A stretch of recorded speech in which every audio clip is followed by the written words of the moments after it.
Article 55 mandates the state to take measures including affirmative action to ensure that youth access relevant education and training, have access to associate, to be represented and participate in political, social, and economic matters, access employment, and are protected from harmful cultural practices and exploitation. And I think these are part and parcel of a majority of the concerns that the Gen Zs have been raising. In terms of education, most of them enjoyed the education system that was brought during the Kibaki era. But what they're seeing now is a reduction of funding in health. The cost of education, particularly in the public universities, has risen. Why? Because the subsidy that used to be given, particularly for the less fortunate and brilliant students, is not there. The universities, in the aim of being self-sufficient, cost of education has become quite expensive.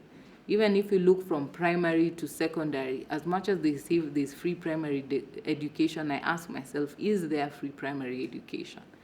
The cost of buying books, the cost of buying uniforms, the caution fees, so many things parents must pay to ensure sustainability of the schools, because they have less teachers, they have huge numbers, yet they don't have adequate resources for all these children. Article 97, 98, 100, and 177 provide for special representation seats for the youth in the National Assembly, Senate, and counties. And a question sometimes that I ask is that, are these positions given to the youth or people who say they represent the youth? You know, that's also the challenge sometimes that we have even with our courts. There's no strict interpretation to ensure that the youth actually benefit from the representation that they need as per the law. Evidently, the people of Kenya purposely sought to protect their young people as a means to ensuring prosperity of the nation through equal opportunity, for in those hands the fate of the nation ultimately lies. Therefore, the Gen Z protests are not a peculiar anomaly or a politically incited uprising against individuals currently occupying government. Rather, it's a constitutional moment where the young people of Kenya have become self-determinate in implementing their constitution due to the failure and laxity of the political elite to adhere to it. The right to demonstrate and the role of the police. I think this has been brought to the fore with the recent cases we have filed, and is still a hard question that we keep asking.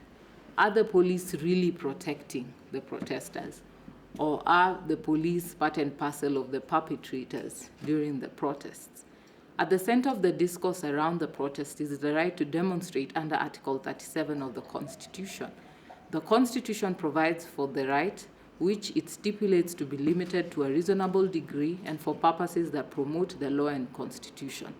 The Public Order Act, as read with Article 37, requires that demonstrations be peaceful, unarmed, and can only be done pursuant to notification to the police authority with relevant jurisdiction. And when we say it's notification, not permission. From the onset of the protests, there have been sustained efforts by the police to refute receipt of notifications as a justification for excessive repressive force against protesters. Police leadership, the Cabinet Secretary for Interior, politicians, and even the President have been heard affirming their support and commendation to the police for their largely unwarranted conduct. The police have a duty under Article 244 to uphold human rights and fundamental freedoms. The culture of excesses and criminality within the police force poses a direct threat to these crucial constitutional safeguards and should result in potentially catalytic consequences.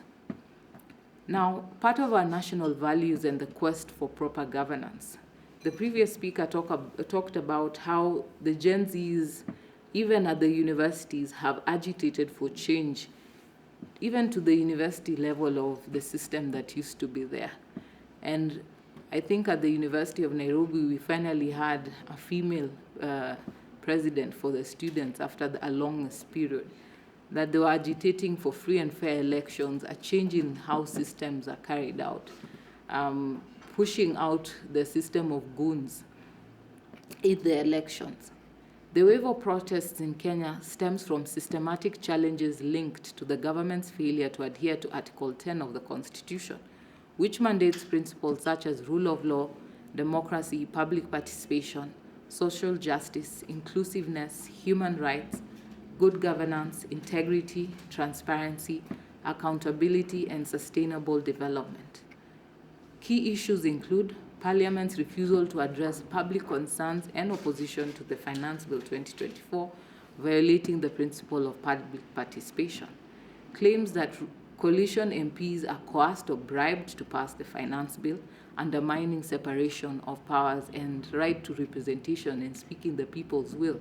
Because this is not conjecture we are talking about. MPs have come out to affirm that they were paid to vote for the Finance Bill. Extrajudicial killings, police brutality, arbitrary arrest, and abductions by the police, violating human rights and social justice. Top government officials' dismissive attitudes towards opposition to punitive policies, indicating poor governance and communication breakdown. Ongoing corruption, luxury spending, public resource plundering, reflecting a lack of integrity and austerity.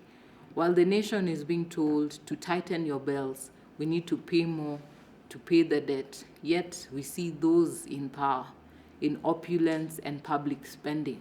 That is the outcry that people are having. You can't say that the austerity, yet we see lavish trips, we see the most expensive brands and labels on some of these politicians. Then you say things are changing.